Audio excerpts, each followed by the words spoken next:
What's up, everybody? Welcome to episode 25 of the Backpick Podcast. I'm your host, Brett Thomas. Today's guest is Xan Barksdale. Xan works with catchers of all ages, all over the country running camps and clinics, including being on staff with Team USA. He runs a website called catching101.com, which has a ton of resources and a bunch of cool products that Xan's developed to help catchers. He runs the most incredible catching event in the world, CatcherCon, where all the big-time catching nerds like myself get together and talk about all the new things going on in catching. He is a great resource. We talked about a ton of different aspects of catching and talked about the great event he started in CatcherCon. I think you guys are really going to like it.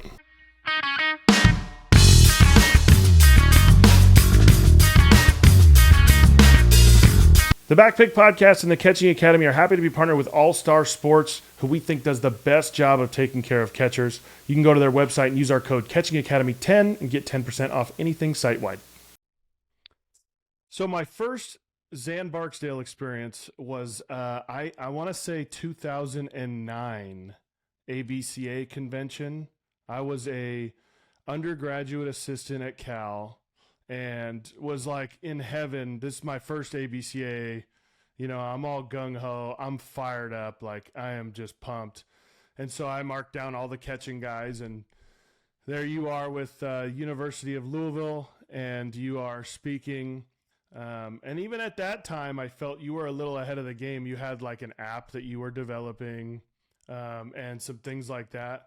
And tell me a little bit about your start there at the University of Louisville. Yeah, it's funny, man. That feels like a lifetime ago, 2009. I mean, how much have things changed in the past 15 years? But yeah, first of all, before Brett, man, thanks for having me on. A huge fan of the podcast. You have some phenomenal guests. I listen to it all the time. So keep up the great work, doing good things there. Absolutely. But yeah, so my start getting into coaching. Played in college. Played in junior college for 2 years at Holmes Community College. Went to Ole Miss for 2 years. Then played in the minors, the Braves, for 3 years. And I was always, I knew I was going to have a longer coaching career than playing career. So I was fortunate, had an opportunity to go directly to the University of Louisville with Dan McDonald, who was the recruiting coordinator at Ole Miss when I played there. So I got to jump into a Division I coaching job with somebody that I knew and trusted. And he was actually in my wedding a couple of years ago. So that tells you how much I think of him. So started there in the fall of 2006. Coached there through 2011. Had some fantastic players. Man, it feels like every catcher we had. I think every catcher we had played professionally and got to move on to the next level. We got a couple of guys who are continuing to coach, like Kyle Cheeseborough at Mississippi State, who you probably met at CatcherCon this past year. Mm-hmm. So we got to won some rings and coached some great players. And then after 5 years there, I spent my next 4 years at East Tennessee State, where again we won the first conference championship in, I believe, about 30 years in our second year there. And then in 2015, I had been doing all this catching stuff on the side for a while. It was kind of finally time for that to be the main focus and the full-time gig. So since the spring of 2015, I've been running camps and putting on CatcherCon and trying to develop products and do things like that and working with guys, but being more in the private space since then. But fortunately, USA Baseball has embraced me, and I've got to spend every summer with those guys, working with guys all the way from 13 or 14U up to the college team. So have an absolute blast working with those guys, and I get to scratch the itch of being on the field and being surrounded by some amazingly talented players. And fortunately now a lot of the guys are in the big leagues, and if they're not there yet, they're on their way and they're in the minor leagues. So having a lot of fun with that. You guys had some good teams at Louisville that year, the times you were there. So when I was at Cal, we went out there and played you guys. It must have been 2007. There was like a little 3-team. We played like we played Kent State and like Indiana State. And didn't really know what to expect. Obviously, the facilities were like insane, your guys' facility. But then it was the idea that we played you guys and we were like, damn, that team's really good. And you guys weren't like really like, I wouldn't say like you weren't, underdogs, but you weren't like really on the map. And we were like, that team was really freaking good. And you had the big third baseman, just Dominguez, I think. Yeah, Chris Dominguez, head coach at Bellarmine University right now. Oh, nice. Good for him. Yeah. But yeah, we were like, that team's really good. And then sure as shit, you guys were in the World Series. I don't know if it was that year or the year after, but we kind of knew. Boomer Whiting just dinking and dunking bunts and stealing like 1,000 bases a game. Like, and we saw you guys one game and we were like, damn, this team is good. Yeah, it was man. It was a really fun introduction to coaching.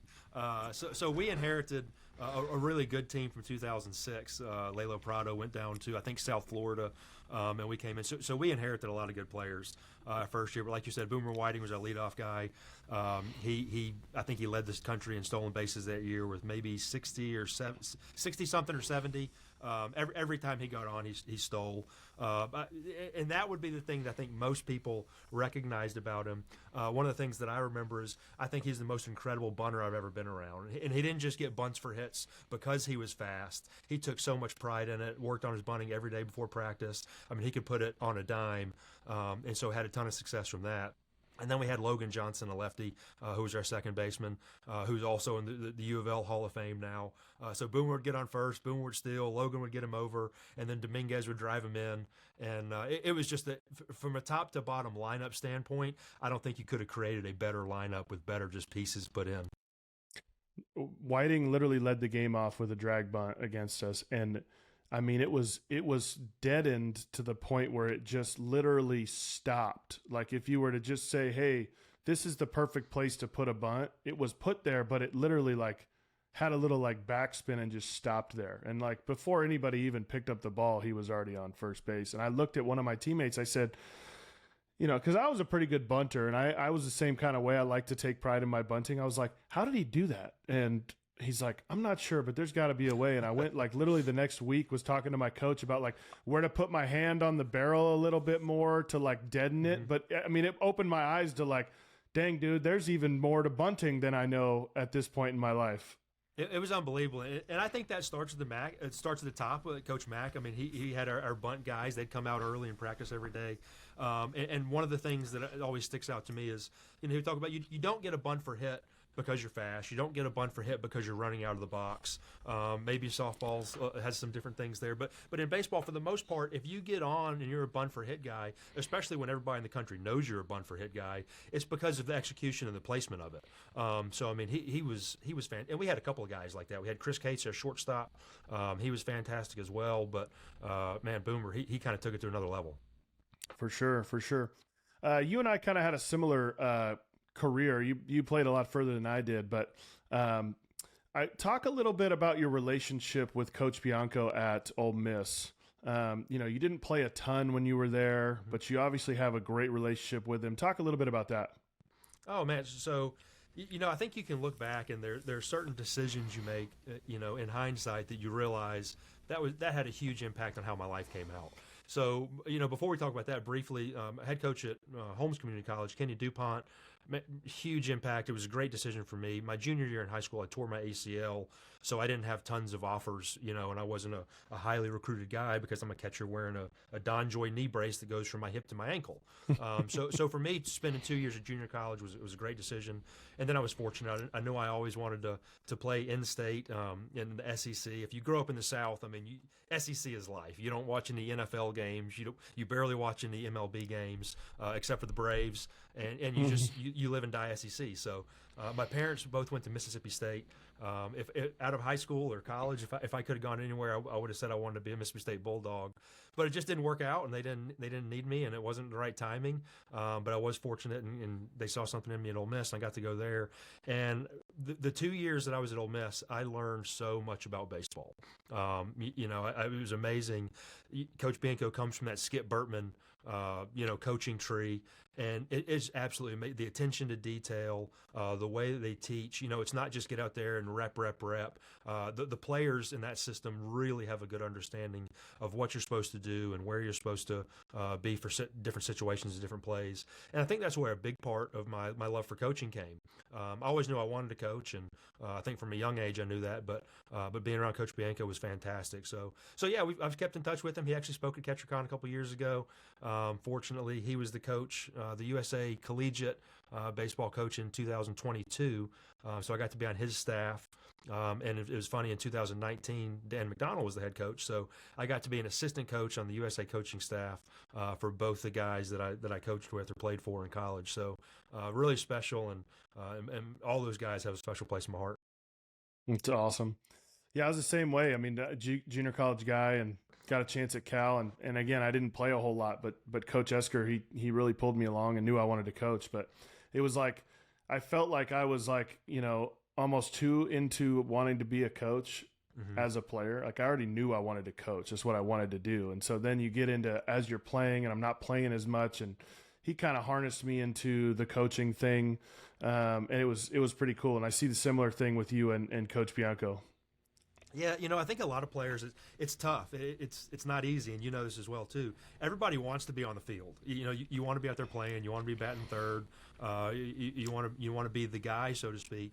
But I think a really important lesson that probably both you and I could speak to is, when you're not playing, what are you doing in the dugout? Are you paying attention? Are you sitting next to the pitching coach? Are you watching pitches being called? Are you listening to the conversations?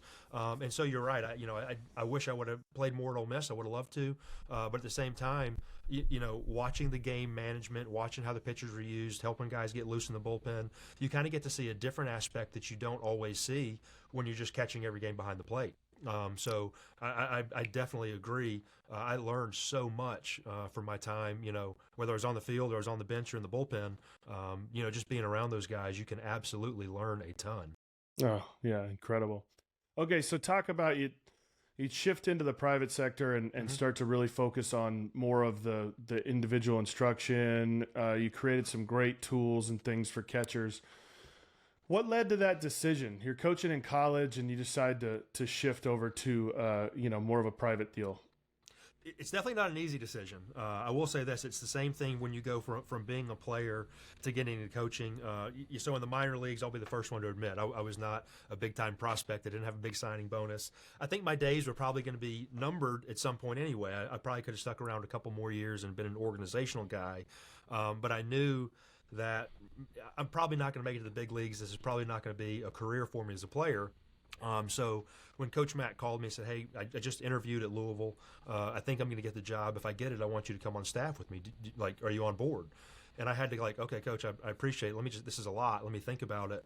So you kind of digest that and you figure out what's the right way to go. And for me, that was ultimately one of those decisions I look back on, and I'm so glad I did. So glad I got into coaching with the right people at the right time, the right school, and all that stuff. And I think it was the same thing for me in 2015 when I got out of college coaching. I love coaching. I love being on the field with the guys. For me, it was kind of interesting. I had started the online stuff around 2008, and so I was able to reach a lot of people, whether it be through online or Twitter or social media or a book that I had written or a DVD or a video series or whatnot. And I got so much enjoyment out of being able to reach a lot of people. And as a college coach, you're working with your 3 or 4 guys, and you get to get a lot deeper and a lot more intimate and have a close relationship with them. But I also knew that, okay, I want to at least explore this. I've got this thing that I've trying to do. It's having a little bit of success. I think I can do it full time. And I've also got some other things on the horizon that I would really like to do that I know I just can't do if I continue to be a college coach, like put on a conference in December.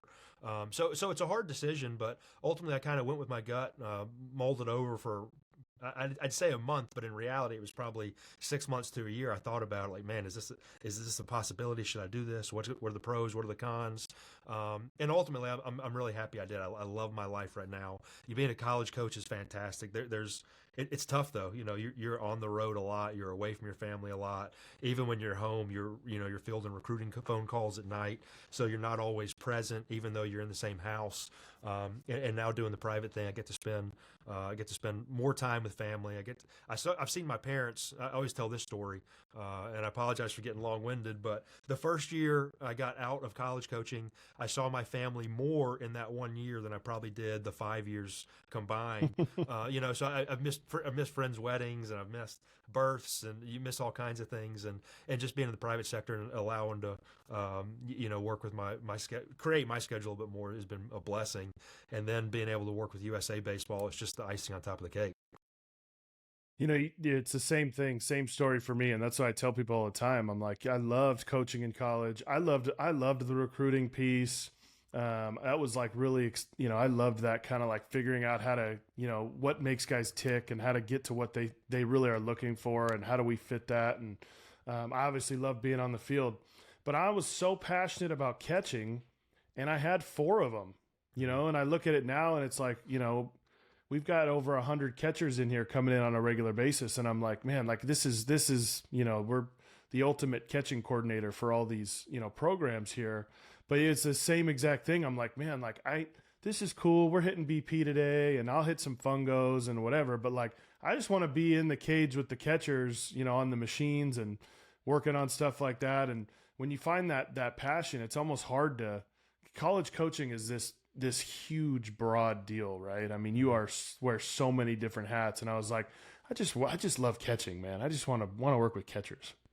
I'm glad you said that because I feel the exact same way. When you're a college coach, you're recruiting a lot. It feels like the time you spend on the field is like the minority of your time, and the majority is spent recruiting. So you miss games, you miss practices. It's tough.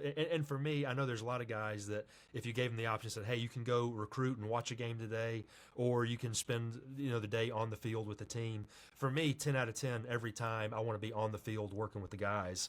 Again, nothing against recruiting, but it is what it is. It's just my preference. I love. You don't want to watch D5 high school baseball with one good player on the field and just trying to track that guy. I feel like I've seen my fair share of those games. And we all have the war stories, and it can be fun to an extent. But like I said, if I had to pick how to choose my days, I would much rather be working with guys than watching guys and trying to court them and that type deal. Absolutely. So talk a little bit about what you're doing with Team USA. I think it's cool. Are you strictly just working with the catchers in that capacity? I would say that's probably usually my title or my role, but like every coach, you always have multiple hats. I mean, you're always gonna. We have pitching coaches and you have hitting coaches and you got everybody involved, but you're always helping out with something. I mean, you're watching the hitters, you're trying to help the pitchers however you can, and just trying to be a support staff. I mean, I think the mentality I take with USA Baseball is it's a blessing that I get to go and I get to be there, and I'm going to try to help in any capacity that I can just because I want them to ask me back. So yeah, I would say my primary role is working with the catchers at lots of different ages. But anything they need, I'll pick up the trash, I'll serve the food, I'll throw BP, you name it, as long as I get to put USA across my chest. No, it's a pretty awesome experience for sure. So let's dive into some actual catching stuff. I'm intrigued because, when I get somebody on here that does what I do similarly, working with more amateur and youth athletes, what is kind of the first step? Do you have kind of a basic outline of what you're trying to accomplish the first, 1 or 2 times that you see a guy? Yeah, so that's a great question because I think a lot of people kind of get this. I think people kind of mix it up. They see a guy and you're excited to working with him and you want to make the change, and that's great. But you have to kind of let the play develop. Give it a time to develop, see what's going on. So the first time, I observe and I ask questions and I like to watch. But the first instance I'm working with the guy, it's usually not like, all right, we're going to get down in here, I'm going to put you in my system, or we're going to get on a knee, or we're going to put your arm, I'm not making a ton of changes. Like, let's see where you excel, let's see where your weak areas are, and then we can address, each of those to try to make your strength stronger and bring up the weaknesses. So that's the first thing I'd say is let the player kind of tell you what they need to work on, and then with your own eyes, see if you agree with them. Sometimes you do, sometimes you don't. All players sometimes, I think pitchers are guilty of this, but catchers as well. Sometimes guys think they're, blocking is my best. I don't throw as well, but blocking is my best quality, and then I'm a receiver. And sometimes you watch them and you're like, well, I think we might need to reverse the order of a couple of these. But I want to get their thoughts and their opinion. I think one of my main coaching philosophies is I want guys to be bought into the program. So I think there's absolutely a time and a place for, hey, this is set in stone, we need to do this. But I also like to get the players' feedback. Hey, what do we need to work on today? You're at the games, you're at practice, you see what you're doing. Which areas are you struggling in? And then we can address that. So with that said, I know that's a long answer to a short question. But so I want to get feedback from them first with my eyes and with my ears. And then from that, just starting and seeing how they move. I think that's a big one. You can talk about the stances, but really just how do they move? Are they stiff? Are they loose? Are they athletic? Are they quick? Are they strong? Slow? And then once we kind of understand what kind of mover they are, then I think we can start to incorporate, different, whether it be receiving, blocking, or throwing, different drills that might be a little more tailored for them. Yeah, for sure. The foundation is so important, whether that is making any changes or anything. It's really just getting them to understand what the what's the philosophy and what we're trying to do? And I think that's the problem with a lot of coaching these days is like, when we say, hey, our philosophy on our stances are, we need to be centered, we need to be balanced, we need to be connected to the ground. Now, for you, that's something, and for the next guy, that's a different stance, or but there's got to be some sort of base to it. Like, hey, when we start talking about receiving, here's the goal to receiving. How do we control the ball and not let the ball control us? That's the only real philosophy in the beginning we have, and I think too many times guys are quick to make adjustments and not enough to really focus on what are you trying to teach them? What's the why behind it?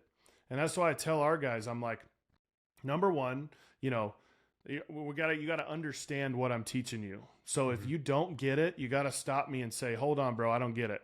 Like, explain this to me so that you understand it. Because at the end of the day, we've got to have them be able to coach themselves when we're not there. It can't just be the like, hey, Xan, I had a shitty week, man. Like this happened and this happened, this happened. What the hell was going on? We got to lay the foundation to be like, hey, when this does happen, what do I do? When this happens, what's the adjustment and things like that? And again, like you said it perfectly, it's different for each individual guy. And so when you start to see them, whatever the intro of stances and moving and things like that, we obviously going to move into receiving. What's kind of that first discussion on receiving that you're talking with guys? First thing is going to be let's be centered. Let's be centered. Let's be strong in our base. Let's make sure we're balanced, then we can move. So like most guys right now, I think one knee down is pretty widely accepted as at least among catching guys, it's widely accepted as people in the industry widely accept it. Yes, yeah. People understand that it can definitely be beneficial. At the younger ages, there's still you get different things, but it's the way of the future. It really is. It's what guys are doing well right now. Guys are having tons of success with it. So that's where we kind of start. I always like to ask them, hey, what have you been from 2 feet in a traditional stance, or are you in a knee down stance? And then a lot of the younger guys, they have no idea, and it's not their fault, but why would you be in a left knee down stance? Why would you be in a right knee down stance? What are the differences between being a kickstand and a more compact stance? So I think getting them to have a strong base, being in the right stance for them, and again, the right stance for me might be different than the right stance for you because of hip mobility or ankle issues or whatever it is. But getting them in a stance where they can be strong and they can attack the ball and be quick. So that's kind of number one for me. Number two is, can we be patient enough to stay underneath the ball to attack it at the bottom of the zone? I think that's one of the hardest things for the young guys or the guys that are newer to it. For the longest time, you caught the ball and you stuck it, and we didn't really manipulate it and work under it and through it. And so most guys, when you start trying to do that, we go up and then we go down and we have a 2-piece move. So it's really getting them to wait. And the thing that I think of is like the Braveheart. When Braveheart's on the line, they're like, hold, and then they finally attack. For me, a catcher, the same thing. We can have our pre-pitch move, and it's wait, and then at the last second make a one-piece move. So that's one of the things that I really try to work on with them. My favorite drill for that is it's super simple, but it's just a bounce drill. I think you see it in almost every bullpen in a pregame routine. If you're doing a camp circuit, a bounce drill should absolutely be part of it. But just to help guys, stay low, stay underneath the ball, so that they don't, rush or hesitate once they get their mid up. Yeah, we do that. I mean, that's a staple every single day we do with our guys. And I think the best way to explain it to guys is if I bounce this ball halfway to you, the reason it's easy to be patient is because you don't know where it's going until it's halfway to you.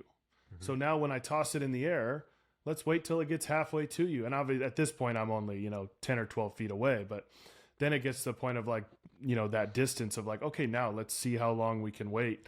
It is an extreme battle, the patience thing, to really get them to trust it. And it's a natural instinct, right? I mean, there's nothing natural about just sitting there completely exposed and having something thrown at you. We talk about it in blocking. Why is blocking difficult at a young age? Because there's no part of us innately that is just cool with just sitting here and going, yep, go ahead, take a shot, I'm good. Like it's not part of it. So once you kind of get The patience is obviously, I'm with you. That's the toughest piece when you get the amateur catchers. But in terms of creating some strength with the movement, are you talking, how do you talk about the movement? How do you talk about a path or anything that you're doing to make sure that they create strength? Because again, like you mentioned earlier, some guys have some good strength in their, upper arm and even in their forearm to be able to do certain things. Some guys don't have and have to create way more leverage. Is there certain drills or things you're doing on that piece? From a pure strength standpoint, I'm usually more of a fan of catching a heavy ball or a plyo ball. I'm not huge on doing a ton of band work, where you see some of the tools where there's a band connected to the wrist, connected somewhere.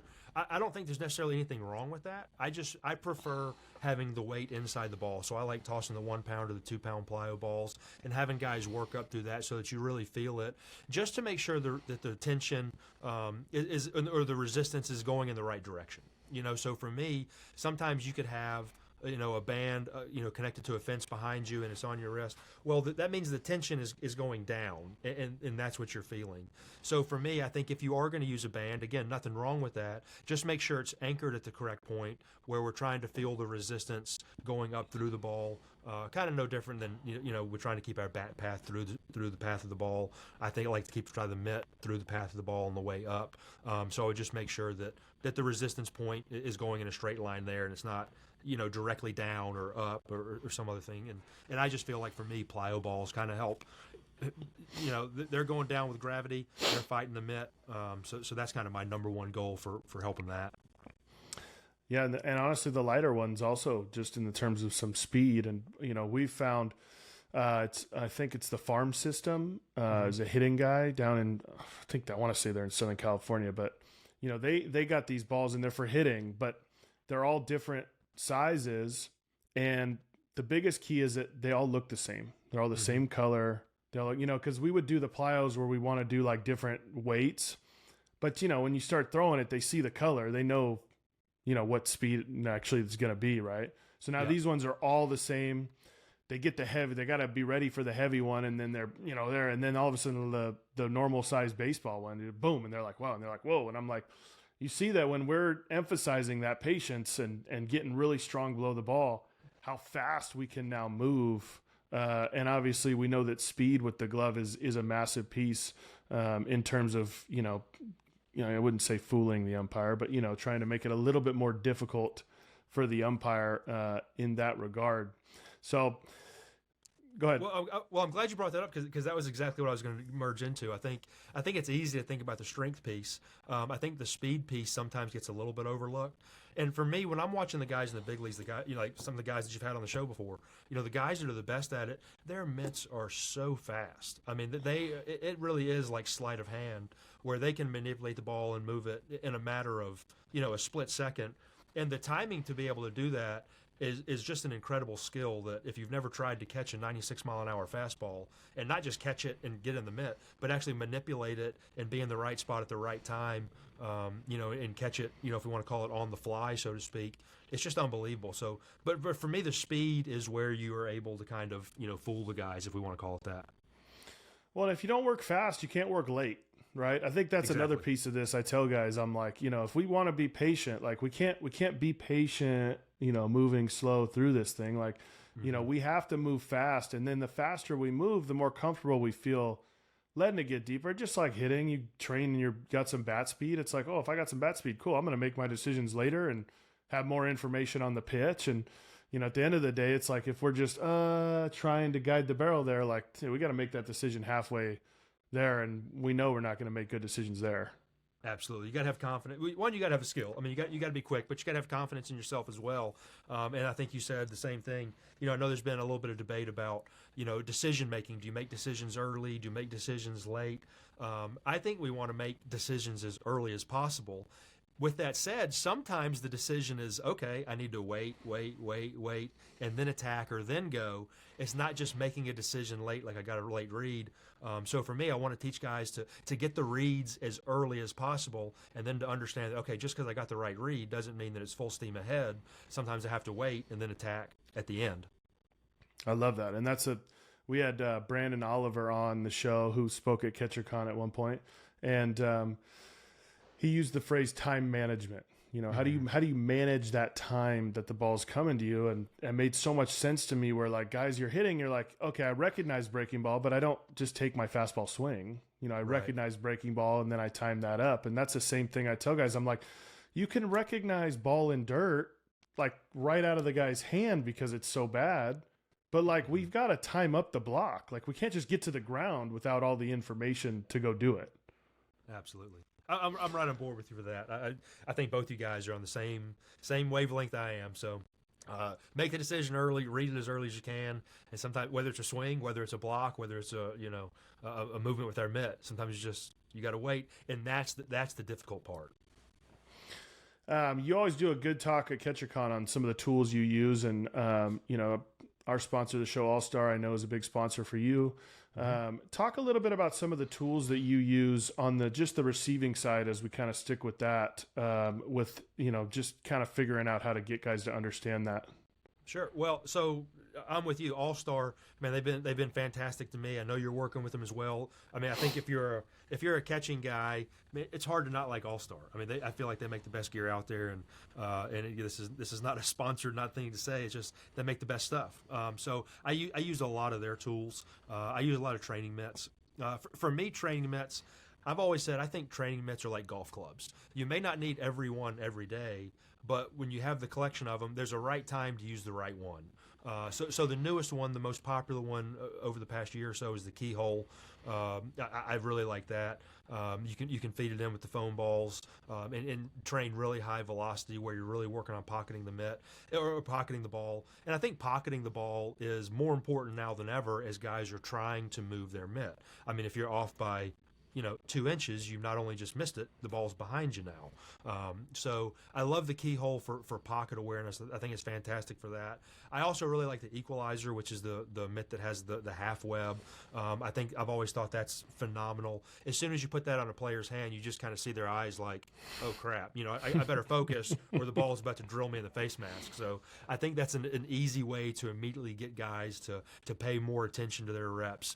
I love both of those. I used to use the Pocket. That was their smaller training mitt. I've kind of upgraded to the Focus Framer now. It's a little bit more durable. At younger ages, you could probably catch a bullpen with it. I don't know if I'd catch too high velocity off of, if he's making high velocity, but you can definitely get more game speed type stuff with the smaller mitt, smaller pocket to help guys teach pocket awareness there. And then another one, which is not mitt related or not all-star related, and again, this is not something that I created either, but I like to have an iPad set up on a delay timer to where guys can watch themselves after every rep. Because it's easy to see, sometimes it's hard to feel.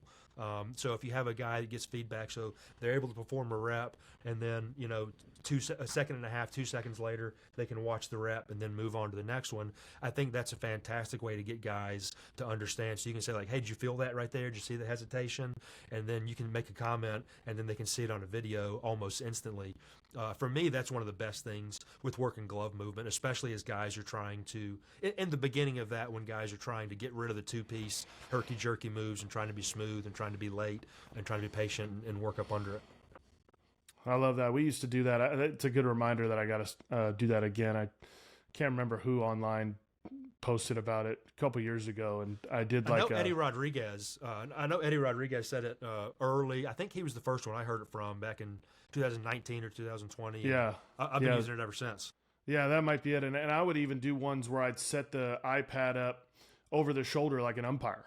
So then they'd do like a rep of like 5, and then they'd come out and see what the umpire is seeing so that they get a good view of that too, because that's something that, and I encourage our guys all the time, especially when the group settings, like get behind a guy, and see what it looks like and see what you would like or not like as an umpire. And I think that's Tony Arnrich was big on that when we would work together, and when I was at Cal, and as he would come to our camps too, like, hey, get there and see what it looks like. We're so like, yeah, this is what umpires like. This is what we're doing. It's like, well, like, who knows, right? Like, take a look at it. No doubt. 100%. That's one of those views. And I love when I see a video somebody posts online and they're working with a group of catchers, whether it's a college team and there's 3 or 4 guys there, or it's a private setting, and maybe it's a small group, and there's 2 or 3 or 4 guys, and one guy's getting a rep, one guy's getting a dry rep, and one guy's acting as an umpire, or in the umpire slot. It's amazing how many young guys, and I know there's all different levels and ages of people listening to your show, but young guys. I saw a question online the other day, like, "Hey, why does the umpire set up here?" Like, some guys don't even know where the umpire sets up. So they never know. None of them know. None of them know. I ask them every time. So we got a right-handed hitter. Where's the umpire at? Over my head. That's what they think, So teaching them those things and just kind of teaching them the nuance, and then getting them back there, to really see it for themselves. I think it's a huge tool. So sometimes, yes, I'm with you. Sometimes I use video so they can see it, or you can review it and watch it later. Or sometimes it's just good to be, a live person, watching one of your buddies or one of your teammates catch, and trying to see what he's doing and trying to give feedback. With that said, the one other thing that I always, I put a huge emphasis on when I'm working with guys is I always tell guys to be a good partner. So to me, what does a good partner mean?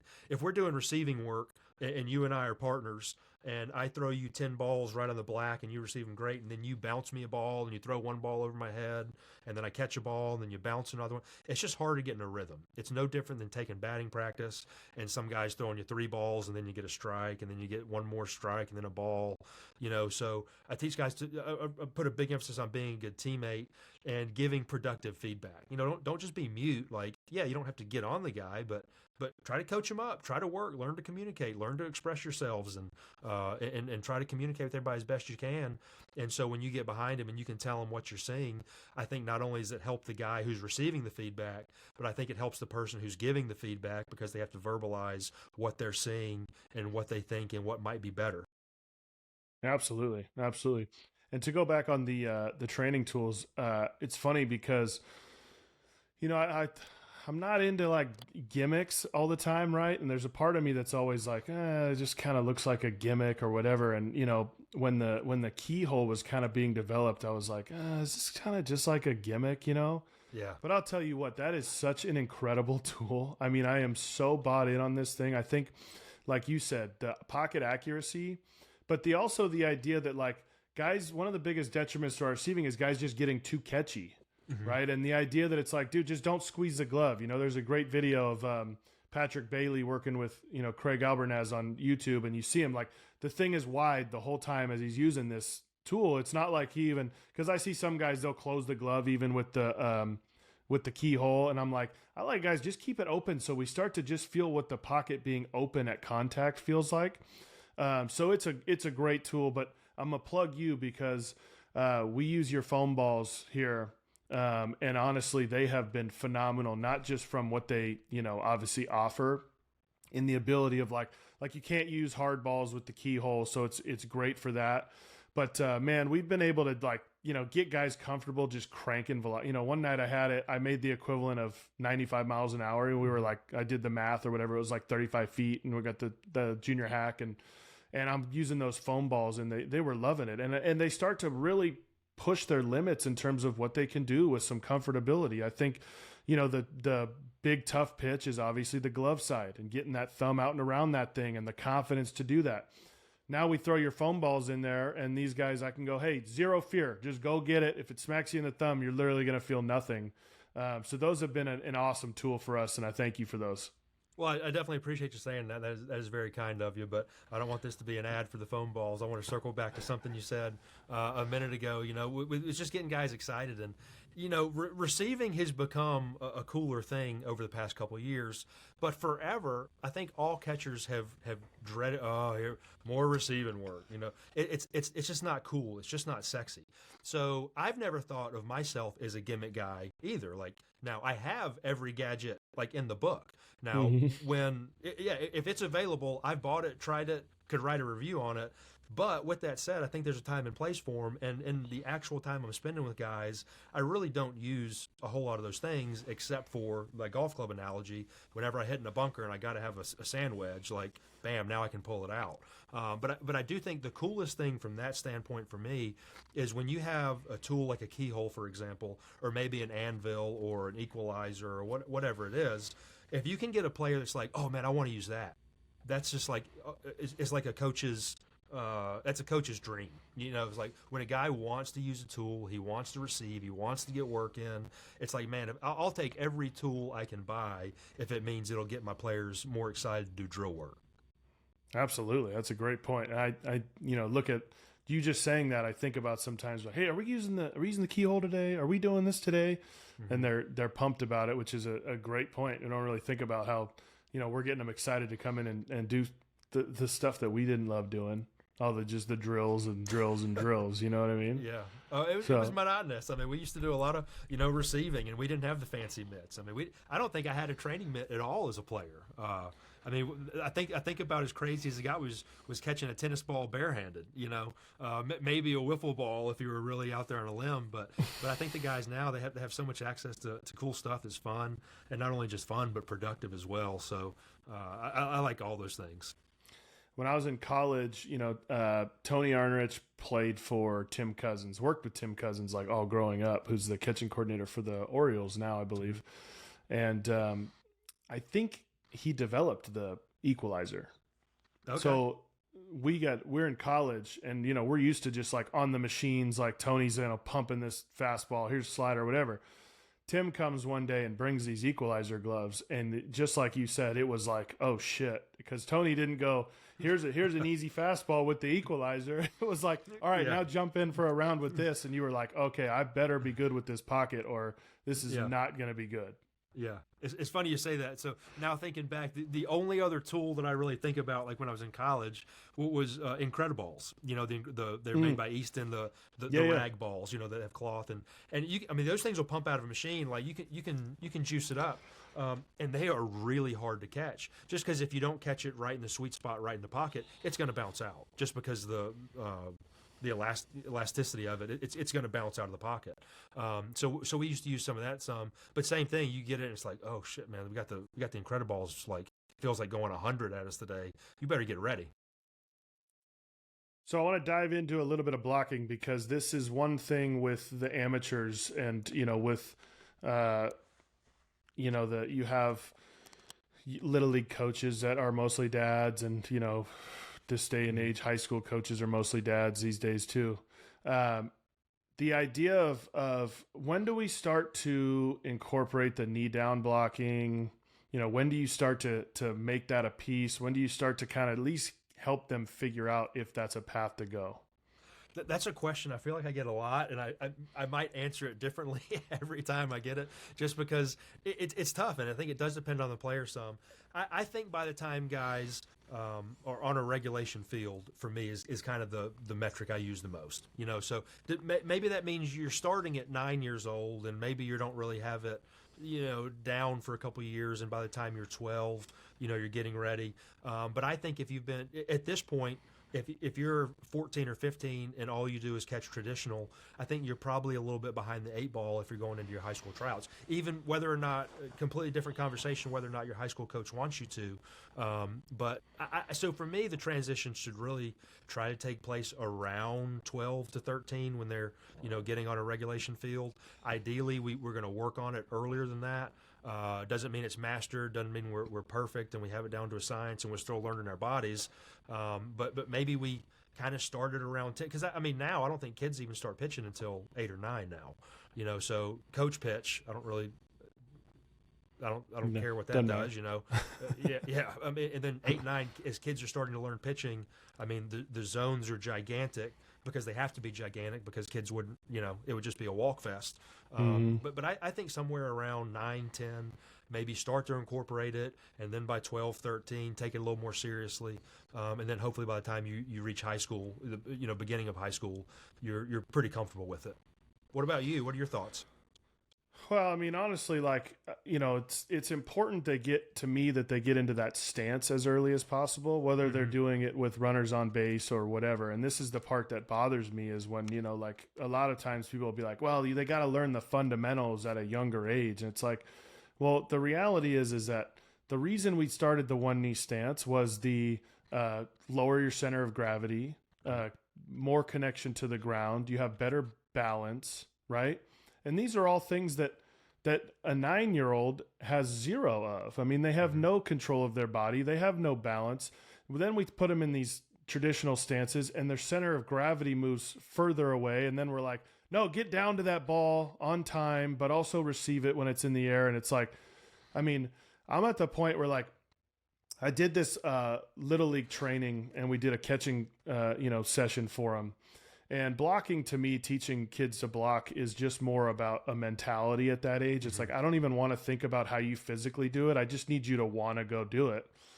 So I set up an L screen like sideways, and I took your foam balls, and I had 3 of them on a team playing soccer, and one guy in front of this L screen. And I said, here's the goal. Don't let the ball touch the net. I said, don't, just whatever it takes, right? So I started to watch it kind of evolve, and they all started on 2 feet to start.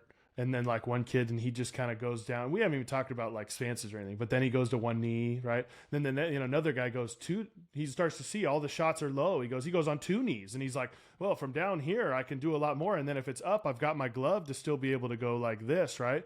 And so you start to see like they know what strong positions are if you just put them in that situation. And so then it became the talk after was, what's the goal to blocking? And they're like, to keep the ball in front.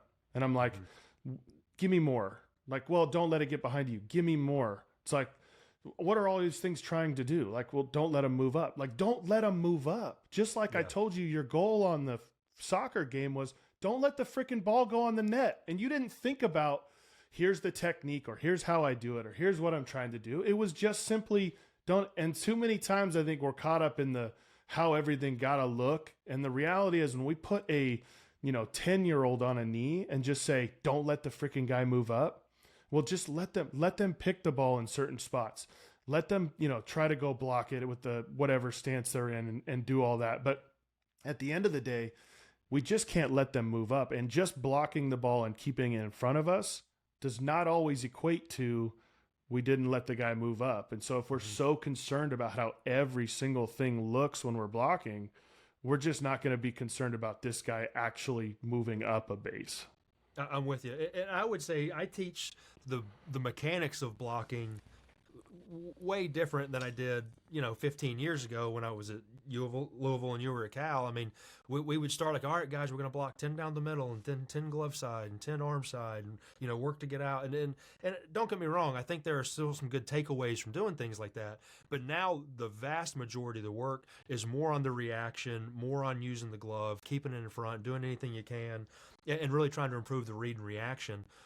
Because I don't care what kind of mechanics you can have the greatest mechanics you want. If the ball takes a bad hop, or he spikes it at 46 feet, like, you just have to react to it. So I'm with you.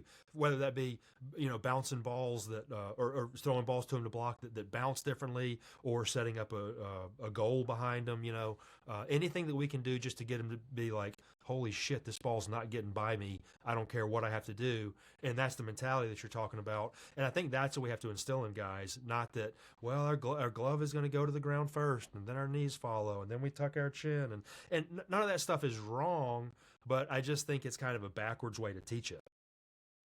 And again, teaching them how to move properly and to get into positions obviously will make them more confident. The reason they're not confident is that they don't know what they're doing. But the reason they're not confident also is that they're told like they have to take the ball right here. And it's like, well, that's not exactly always the case. You know what I mean? Yeah. And I think, especially when you get like some talented younger 8, 9, 10-year-olds, like, I do not want to take the glove out of their hand. If you really are concerned about your catcher's performance and players not moving up, let them pick a bunch of balls, because there's some kids out there with some great hands. And again, the goal is just don't let that guy move up. Too many times controlling the run game is always, oh, how many guys did you throw out? It's like, no, how few opportunities did you give guys to actually try to move up? And when we pick the ball and it's in our glove, we know for sure that guy's not going to try to move up. 100%. I absolutely agree. And that's one of those things that I don't know if I would say I changed my mind on it, but I think I've kind of seen the light, where, 10, 15 years ago, like, that wasn't a thing. Like, nobody taught you to use the glove and to glove it and backhand and backpick. Like, that was like, oh my God, that would break the cardinal sin of catching. But now you watch guys that have done it, and and doing it really well at a knee down stance, which again is debated by few, but debated by a loud few. But it feels like everybody's the same. Man, just because you're on a knee, you can still use your glove and pick. And I feel like just like your presentation this year, there's so much crossover between being an infielder and being able to use your glove and being good behind the plate.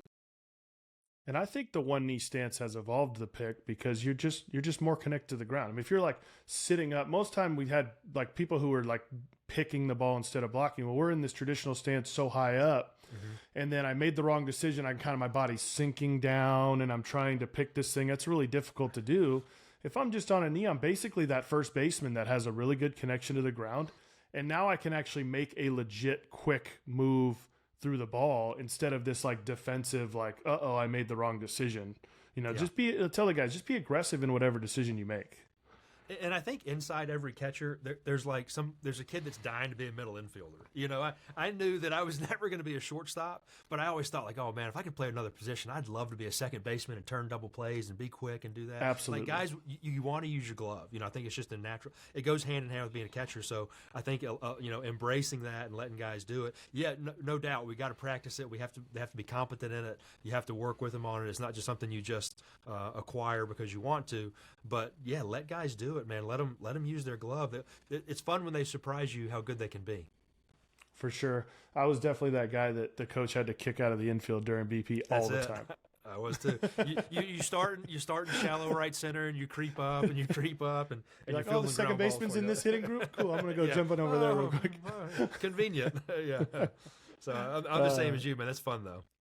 And I think the infield stuff, and obviously you saw in my presentation, I think is so massively important to see how infielders move and how we've kind of keyholed this catching position as something so different when the reality is now I'm like, it's exactly the same. Like, we used to, hey, get, transfer to the ear and get the arm on top. Now it's like, no, man, like, where do you throw from? Throw there. Like, we don't need to be any sort of certain way. And, there's no infield coach that tells a guy like, no, you need to throw a little lower or a little higher. It's like, they just let them do it. And we're very open with these guys about like what feels natural. Stop, even putting them in athletic positions to help them figure out what feels natural. Because sometimes they're so forced to try to get on top that they don't even know what feels natural. What kind of stuff are you doing at the young ages in terms of the throwing?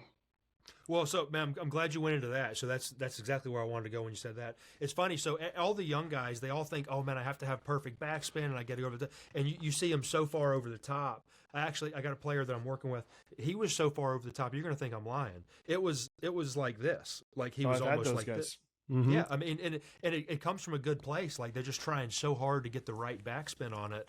And then if the old 1130 arm slot up here. That's it, like the old screwball, So, but one thing I've done for that is just looking at the best guys throw. Say, all right, who's your favorite guy? And they may say, pick anybody, Wilson Contreras, Real Muto, whoever. Yeah. If you look at those guys, at their release point, it's almost a low 3/4 with all these guys. And again, there's some body position that if they are over top, it's usually because the torso is, at an angle. But you look at where they are, and it's amazing how low some of these guys' arm slots are. And then it just gets in the spotlight last year with Bailey.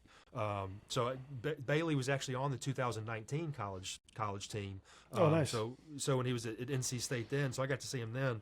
And man, watching what he's become, I knew he was going to be good. I didn't know he was going to be as good as he is because he is doing absolutely phenomenally. But watching that guy, he's just a freak. I mean, he's athletic. He can throw from any position. He can throw from any stance. So getting back to your question, I'm doing a lot more of incorporating that with younger guys. We'll do some drills, but also jump, throw the ball in the air, use your arm, throw from a lower slot. For the guy we were talking about earlier who really throws over the top, one of the things that I like to work with those guys is fielding what I call like the do or die bunt plays, where they've got to field a bunt and you have no choice but to throw it from a lower arm slot just to get used to seeing how it feels. So I really like that. I've used the spin trainer type balls for a long time to make sure guys get spin on it. And again, I don't want to contradict myself. I think we need to have consistent and tight spin. I just think it's okay if it's on a slight axis. It doesn't have to be perfectly 12-6 up and down, but as long as it's spinning tight on an axis like that, I've got no problem with it. So using that's a good tool. But there's a lot of different things. Throwing's kind of my favorite thing. I could talk to you all day about that. It is. I mean, I tell guys, I've probably said this 10 times in this podcast, but I grew up, I'd rather play catch than hit BP. I was so addicted to the pop of the glove and the spin of the ball off my fingertips. And so like when I see guys, I like you said, the spin trainers, because we're the same way where I'm like, here's the thing, you're going to figure yourself out a little bit. I just need this to be on an axis and tight, but I don't care what it looks like. So mess around with it. You can even throw some down here where the ball is like, flat, but like, you got to just see where it is. But most of them learn like, man, when I go like this over the top, I can't pronate. And this thing is like, tumbling at me like a duck. I mean, and that has just been a big help in the training there. Well, I like doing that intentionally. I'll tell guys, like, hey, I want you to try to throw this ball like a Frisbee. Not because you necessarily want them to do that in a game, but you want them to know what it feels like so that whenever you ask them to make an adjustment or they're trying to make an adjustment on their own, they have a reference point. When they keep doing the same thing over and over and over and they can't make a change, it's like, all right, we got to figure something out. So when you get guys to learn what it feels like to throw from down here and learn to throw from up here, that's a pretty good thing. Another thing I like to do with that is just ask guys, like say, all right, if this is 12 o'clock, and this is 9 o'clock on a clock or 3 o'clock, whichever way you're looking at it. I'm going to video you. I want you to throw, and I want you to tell me where your arm was on the clock. And you would have guys throwing from up here. I don't know if my hand's on the screen. Throwing from up here, and they say, "Oh, that's at 3 o'clock. That's at 3 o'clock," because they think their arm slot is much different than it is. Or it might be the other way. They might be right here, and they think, "Oh, I'm down at 2:30," and they just don't have the awareness. So then when you can play it back to them, and they hear themselves on screen, they throw like this. That was 3 o'clock, and then they look at it like, "Ooh, I was off right there." And then you kind of get the connection, and hopefully they're able to make adjustments a little more quickly. Yeah, I like doing a lot of sidearm drills. I'll have them kind of like, I'll throw a ball below their belt and they got a funnel to their belly button and then just rotate and go, like no feet, and just feel that. And I'll film them, and then, I'll take the video, I'll take the camera, and I'll go like this as I replay it, and I'll realign their body. And I'm like, okay, so when you get into a good position here, because when we're in the bent over like sidearm position, the reason guys get so good is you have to use your scap to create space, right? And when I'm up top, I got all this space that I can use. Here, I have to get into the scap. And then when that arm comes through, we realize that, most good throwers have their elbow in line with their shoulders, where the actual releases might vary. But it's like they go, I tilt it up, and then they're like, boom, in this like really good position. And I'm like, that's what it's going to look like for you. We just got to get you to allow it to be athletic and happen a little more naturally when you're up top instead of really forcing it to the top. Absolutely. I love doing the same thing with video. You can rotate, like you say, when you look at their trunk and see where they are, and then look at their arm and you show them. It's like a light bulb goes off, for so many guys that have never done that, never seen it. And especially when they feel good, fielding that bunt or fielding that ball where they throw down here. It's like, oh, wow, I can do that. It gives them confidence too. Tell me this. I just came to my head as we're talking about this.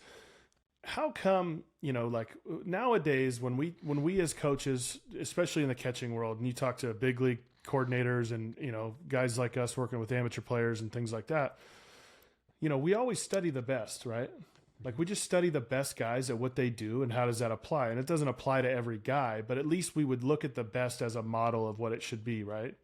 Now, the best thrower, to me of all time, and I know that you're probably going to agree, was Pudge Rodriguez. And absolutely, goddamn if he was nowhere near on top of the ball. But like, how come I'm growing up in the 90s and like nobody is talking about how the transfer happens in the middle and the arm slot might be a little bit lower. It's all to the ear, get on top of the ball. I mean, is it just do you think it's just an access to video and how much we have now that we can do that more? But I don't know. There's something there that's a little weird to me as I'm thinking about it. No, I absolutely think that's it. I think for a long time, catching instruction was it was just regurgitated what people had been told. There was no slow motion video. I mean, maybe the rich family in the neighborhood had a huge camcorder, but you're not looking at yourself in slow motion. You're not able to dissect what guys are doing. Even the access to watch guys. Like I said, I grew up in Mississippi. We had Cubs on WGN and we had the Braves on TBS, and the only guys you got to see were the guys that the Braves or the Cubs were playing. So you just didn't get to evaluate like you do now. And then you put in social media and that's taking it to a different level. And then also just the I hate to say the popularity of catching, but man, it's really kind of taken off over the past couple of years. I say past couple of years. Let's say past 10 years, because it really is probably about 2015 or so. There's more guys that are doing it. It's become fun. It's become cool. You got guys growing up that want to be a catcher. When in the past it was just like, all right, who can put the gear on, and nobody wanted to do it because you're getting beat up and it was hot and this and that. So the instruction has come a long, long way. And that's why, I mean, if you had tried to catch from a knee down stance when we were in college, like, you would have gotten crucified. That just was Crucified. Nobody was open to it. It wasn't even, you wouldn't even do that in the bullpen. Like, what are you doing? Get off your get up. What's Lazy. going on? Yeah. Lazy. It's so bad. Yeah. So I think the instruction is way better. I think I think the access to social media and watching guys. I mean, hell, I watch more video now than I did when I was coaching in 2008, just because it's on social media. You're posting stuff. I see all the other catching guys posting stuff. It's on. I got MLB TV every morning in the office. I mean, it's kind of all you do. You just watch stuff all the time. So I think the video library, whether it be on your computer or in your head, is just so much more expanded than what it was, 15, 20, 30 years ago.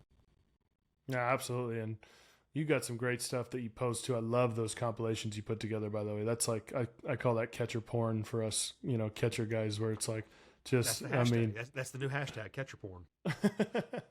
it is so good. But we're getting a little long. I won't go too much longer, but I you got a love for throwing, so I kind of want to dig a little bit deeper into the throwing piece. Mm-hmm. Talk a little bit about the hands and the feet, because I think this is another thing that, we talk a lot about the transfer and the importance of our hand skill, because the reality is that our feet can only go as fast as our hands allow us to, right? I mean, our feet are going to slow down to make time for our hands. So talk a little bit about some transfer stuff that you're doing, and then how that kind of transitions into the footwork you're doing. Sure. Well, so I think when I teach, I like to start with the feet. I think in most people's minds, it just makes sense. Like, okay, what's the most logical progression here? The feet are in the ground. The feet I can easily manipulate before the pitch comes, but you can change your stance, or you can manipulate your stance however you need, move your feet, whether it be the one knee stance or all the variations of a one knee stance. And then so I get into the feet, and then I get into the transfer after that, and then the arm action. But for me, it's definitely changed a little bit where, early on in the coaching career, 20 years ago, it was like, okay, we got to try to do this. It was much more in a box. And now you see guys like Bailey, and I think I give guys more freedom and more flexibility to be themselves and be athletic. It's still inside a certain framework, but I also understand, like, players are unique, different guys. Some guys have really quick feet. Some guys have super fast exchanges. Some guys have, stronger arms. And that's something that I really like to dive into is, you and I can have the same average pop time. You may throw it 5 miles an hour harder than I do, but I get rid of it quicker than you do, so there's a give and take. So the first question you asked is, what's the first thing we do? Have to learn what type of player it is. So with the older guys, I'm working with the college type guy. I'll say, hey, what's your strength? Do you have a stronger arm? Are you quicker feet, better transfer? And then how can we improve or bring up the areas where you lack? So the younger guys probably don't have as much self-awareness around that. But I like to start with that with the older guys, and then we can kind of go from there. With the transfer, I don't make it too complicated. I still like, in general, my two comments are, we want the transfer to be high. And yes, when you watch videos, sometimes guys are going to transfer around the belt or around their midsection. I think when we're working with the younger guys especially, ideally somewhere around chest height is the goal. Now, again, as we're moving, as we're anticipating the throw, yes, sometimes that is lower, but still a general principle. The higher the transfer, the quicker we're going to be. So I like to enforce that with guys. When it comes to the depth of where do we transfer, that's something that I think is a huge overcoach a lot of times. I think some guys like, oh, you have to transfer by the ear, and then you get these guys and they're trying to catch it so deep and transfer back here, and now their arm action is the timing is way off.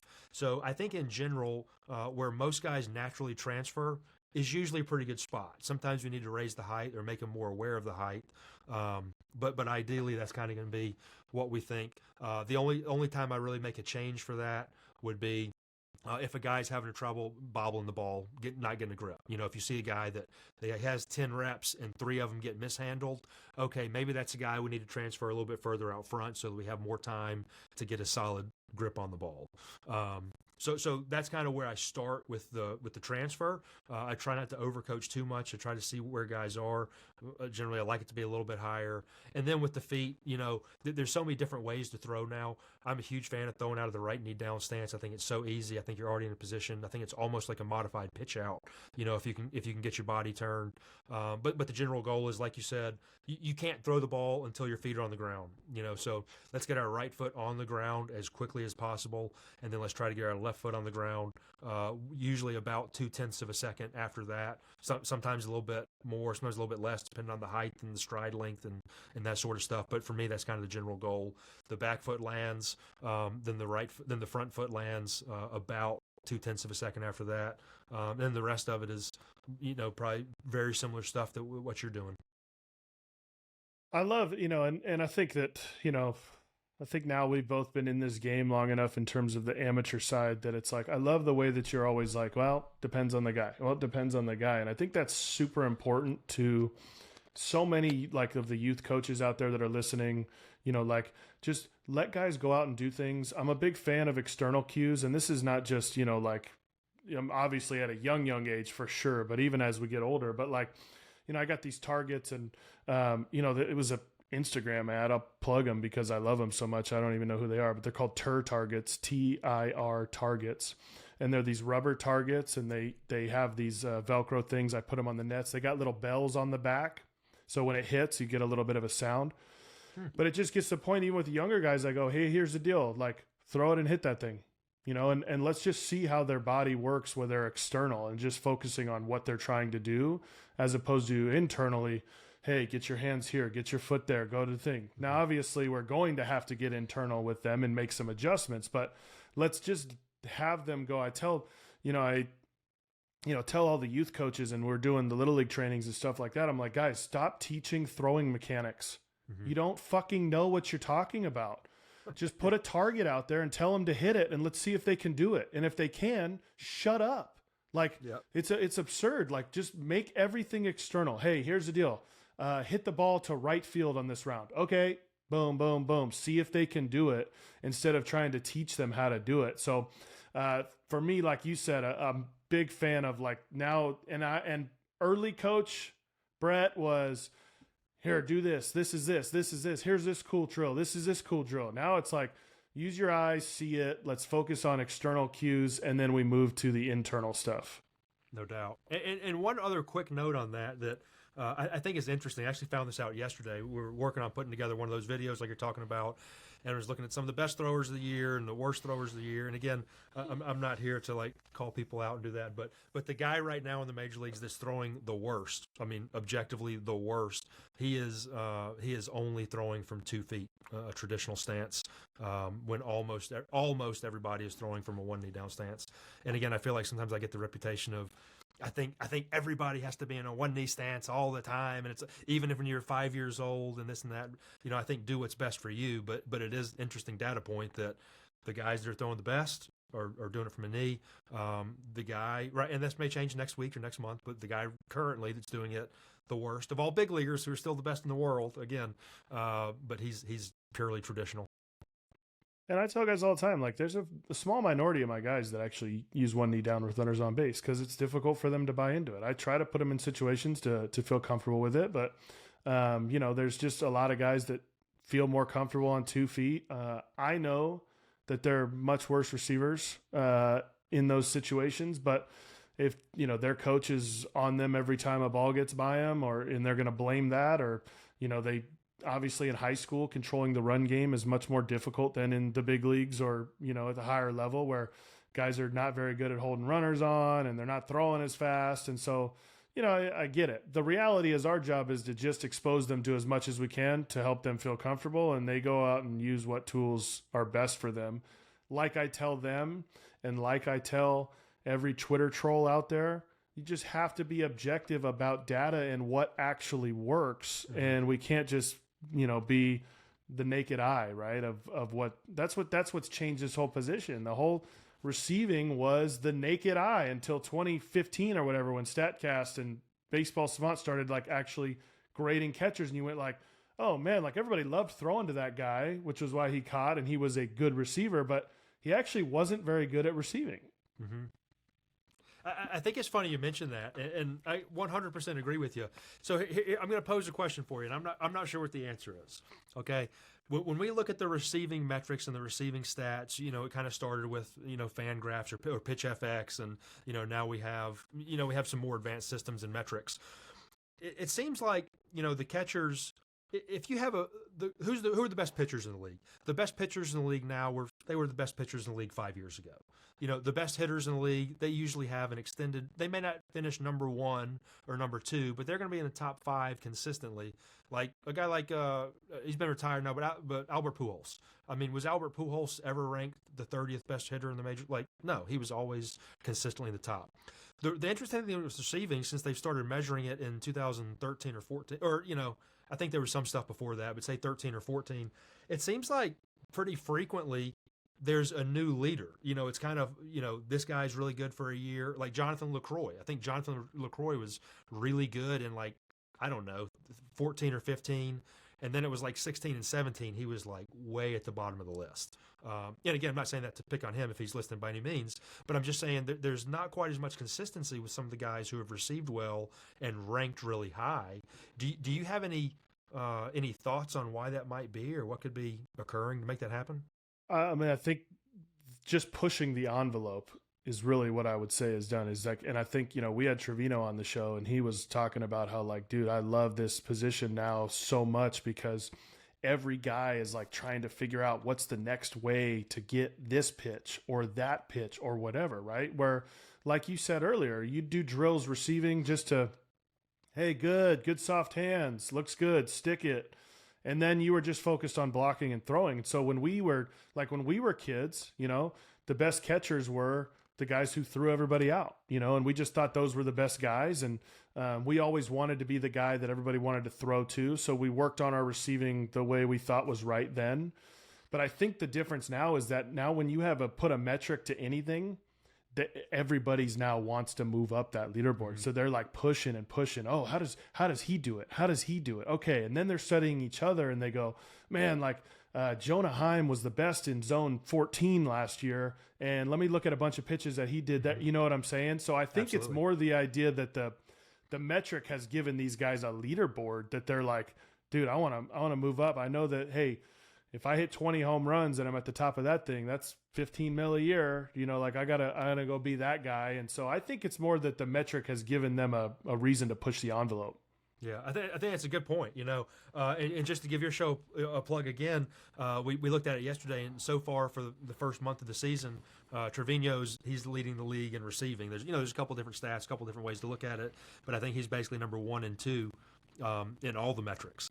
Or almost all the metrics. So, if you haven't listened to that show, what are you doing? Go back and start that thing now. Well, and you hear that he is like, when he's talking, he's a freaking nerd, man. And he wants everything, he's like, even at one point in the show, he says like, yeah, the one thing I haven't quite got yet is blocking a left-handed slider, left knee down.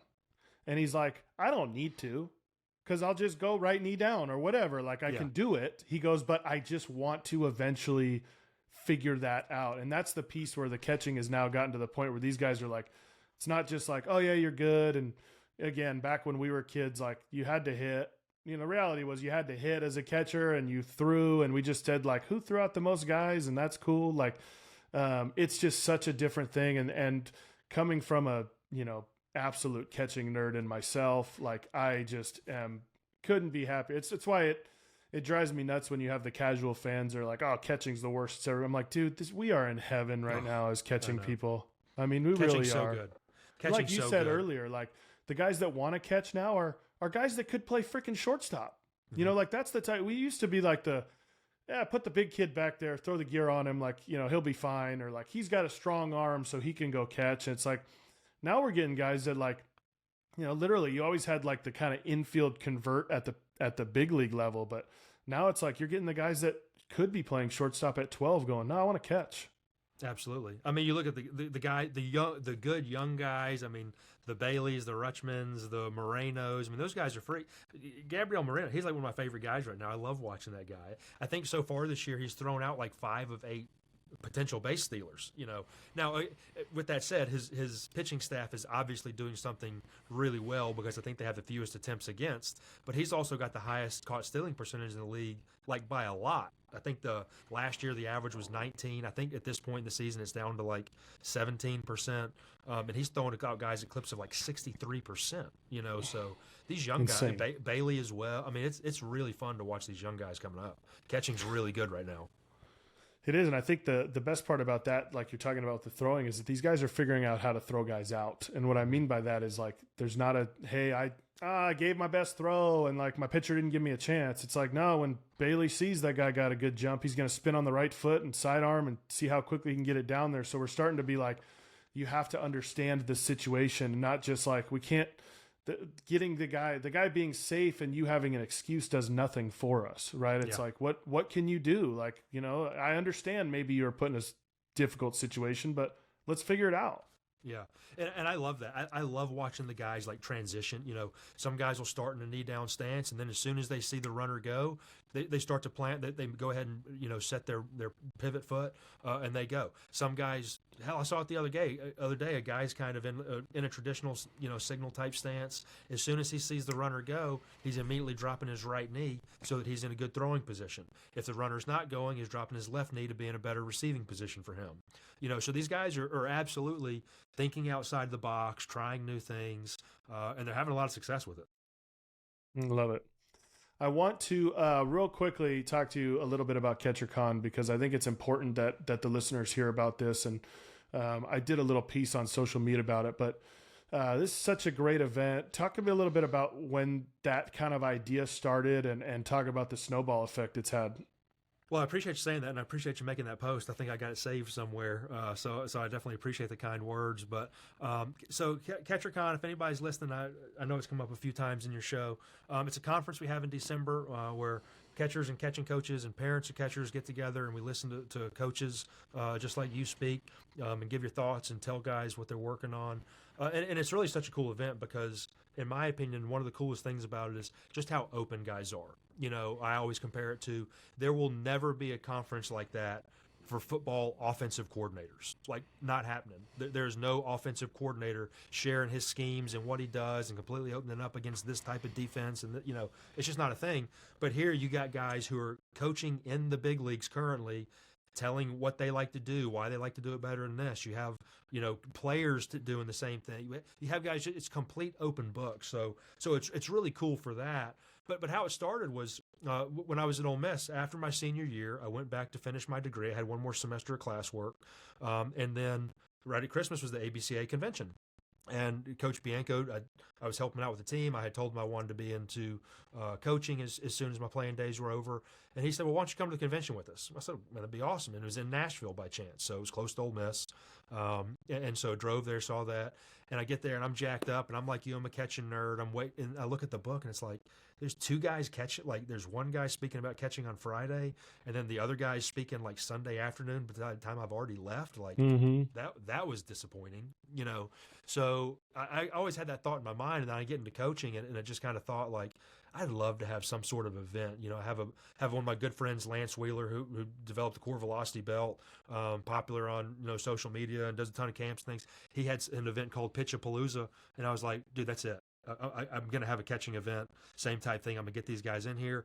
I don't know if I'm going to make money, lose money, but I'm just going to have like a weekend conference for me, and I hope I can break even on it, But I'm going to have this conference, and we're going to get people here just so I can learn.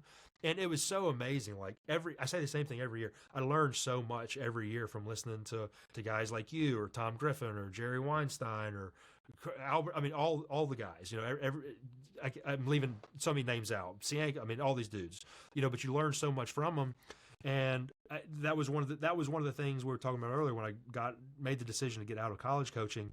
I knew that, all right, if I'm gonna do this, this is one of the things that I really want to do. And so we've been going for 9 years now. This coming December will be the 10th CatcherCon, which is Wow. it's hard to look back and think it's been that long, but man, it has been a lot of fun. And I owe so much to everybody who's been involved, and not just the people that have spoken, but the people that show up. I mean, it is a really cool network of people where you can call anybody and bounce ideas around and talk, and guys are just willing to share and willing to talk with you. So I enjoy it. I appreciate you bringing that up. But for me, it's a little bit of work going into it, but man, I have so much fun when I'm there. Oh yeah, for sure. And honestly, I can't say enough about it, because number one is you always get great speakers, and we learn, but it really is an insane network. And like you just said, and I never really thought about it until you said it. It's like, I mean, you legitimately are having like for example, when you do the Q&A at the end, it's like you have a big league coach and a high school coach are, communicating about catching. Like, how often is that happening in person and just able to have a conversation? And that's the type of people, I mean, the caliber of people that go into this, from the top all the way down, and the network is insane. I mean, I know for a fact that you probably should be credited for, 10 catching coordinator jobs, because guys that have just been, there and met guys, and all of a sudden they said, I think I want to get into pro ball, and they start using that network. And hands down, it's one of my favorite weekends of the year. I look forward to it every single time. And it doesn't hurt that it's in Nashville for a guy like me, because, I do love Nashville, and I get to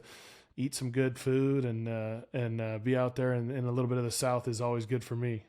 No doubt, man. It is fun, and it kind of, I'm probably gonna sound like a nerd when I say this, but it's so fun when I talk to a guy. I mean, somebody will come and speak, and again, I'm not taking credit for it, but it's cool to watch when somebody is able to use that as some sort of stepping stone and move on, or get introduced to somebody that takes their life or their career in a different direction, and that's really fun for me to watch. I really enjoy that.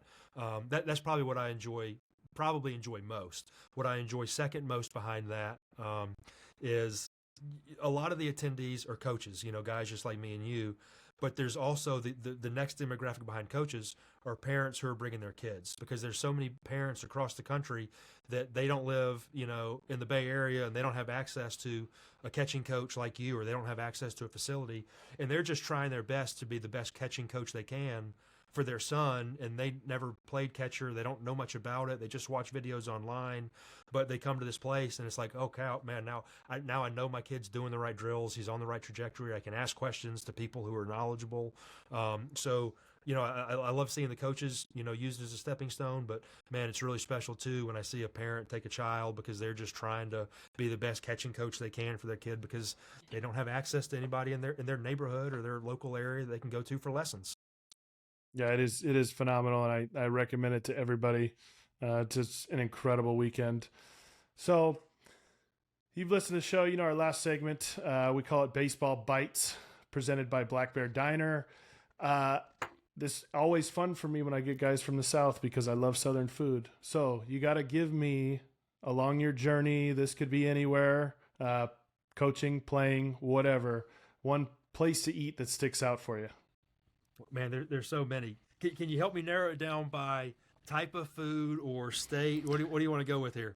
I mean, there's got to be a couple that stick out. So if you give me a couple, that's okay too. But give me, like, if you had one just like go to, and again, maybe it was a one-time thing, or it's something that you frequent, but there's got to be some sort of a go-to in the head.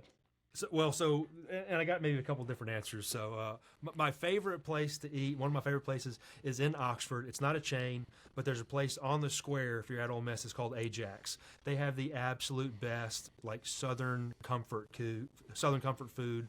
I'll get like a hearty chicken fried steak with okra and lima beans, and it's just, you can't eat it all, and it's absolutely delicious, so absolutely love that. My dad and I are both big barbecue fans. I think he knows every barbecue restaurant in the Southeast, has been to all of them. And I'm losing track of the name. There's one in Alabama, in Birmingham, Alabama, right outside Tuscaloosa, where Alabama is. I forgot the name of it, but I love an Alabama white sauce. So if you're a barbecue guy, you have all the different, the Carolinas, and you get the Texas sauce. But if you go with an Alabama white sauce, man, in my book, that's it. Man, I'm honestly not familiar with it. Oh, I just opened your eyes up to something brand new. Then you got to find a white barbecue sauce. It's the best. It's gonna be a mayonnaise based, but it's oh man, they're delicious. Oh man, I'm excited. Well, that's awesome. All right, Ajax in Oxford is our Black Bear Diner baseball bite here today. So it's exciting. I'm gonna put this like map together, and just one of these days, just gonna. Oh, I like that. That's a good try idea. to go and hit all these spots that people talk about. But well, thank you, man. I appreciate you so much for being on. I'm sorry it went a little longer than we normally do, but we just kept hitting on some stuff, and it was a blast. So thank you so much. I appreciate you. Brett, man, I appreciate you having me on. And like I said, I think your show is awesome, man. I appreciate what you're doing. And looking forward to talking to you soon. Thank you, man. Best of luck. See ya. If you enjoyed that, be sure to like and subscribe. We'll have a new episode for you every single Tuesday here on our YouTube channel and wherever you listen to podcasts.